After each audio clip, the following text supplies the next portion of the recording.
بسم اللہ الرحمن الرحیم۔ ایک دن حضرت علی رضی اللہ تعالی عنہ مسجد کے دروازے پر اپنے کھچر سے اترے اور انہوں نے اپنے کھچر کی لگام ایک شخص کو پکڑا دی حفاظت کی غرض سے، اور حضرت علی رضی اللہ تعالی عنہ مسجد کے اندر تشریف لے گئے،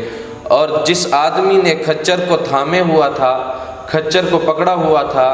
تو اس کے دل کے اندر خیانت آئی اور اس نے اس کھچر کی لگام اتاری اور بھاگ گیا۔ حضرت علی رضی اللہ تعالیٰ عنہ مسجد کے اندر سے آ رہے تھے اور ان کے ہاتھ کے اندر 2 درہم تھے جو حضرت علی رضی اللہ تعالیٰ عنہ اس شخص کو دینا چاہتے تھے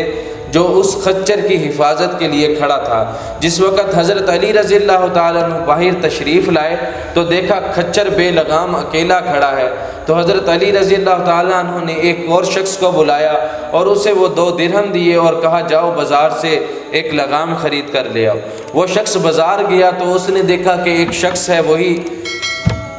لگام لیے کھڑا ہے اور 2 درہم کے اندر بیچ رہا ہے،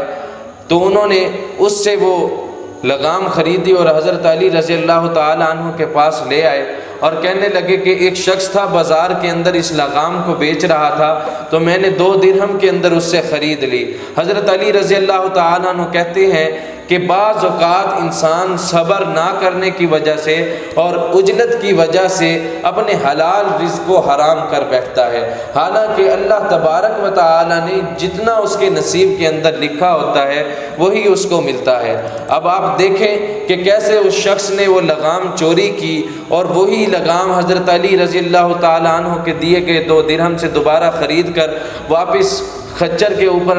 ڈال دی گئی، کھچر کے منہ میں وہی لگام لگا دی گئی۔ اگر وہ تھوڑا صبر کر لیتا تو انعام کے طور پر جو 2 درہم ملنے تھے وہ حلال تھے، لیکن چوری اور خیانت کی وجہ سے اب اسے جو 2 درہم ملے ہیں وہ حرام ہیں۔ اللہ تبارک و تعالی نے جتنا اس کے نصیب کے اندر لکھا ہے وہی اس کو ملنا ہے۔ یہ انسان کے اختیار کے اندر ہے کہ حلال ذرائع سے کما لے یا حرام ذرائع سے کما لے۔ میں پہلے بھی مثال دیا کرتا ہوں کہ ایک پانی کا کولر ہے 10 لیٹر کا، اگر اس کے اندر 10 لیٹر پانی آتا ہے تو اس کے اندر وہی پانی آئے گا اگر آپ 1 ٹونٹی لگائیں، اور اگر اس کے ساتھ 10 ٹونٹیاں لگا دی جائیں تب بھی اس کے اندر سے 10 لیٹر پانی ہی نکلنا ہے، 10 لیٹر سے زیادہ نہیں ہوگا۔ تو اللہ تبارک و تعالی نے جتنا رزق انسان کے نصیب کے اندر لکھا ہے وہی اس کو ملنا ہے، لیکن انسان کو اختیار ہے کہ وہ حلال کر کے کما لے یا حرام کر کے اپنی آخرت بھی تباہ کر لے اور دنیا کے اندر بھی اپنا نقصان کر لے۔ اللہ تبارک و تعالی ہمیں حلال رزق عطا فرمائے اور حرام سے بچنے کی توفیق عطا فرمائے۔ وما علی الا البلاغ۔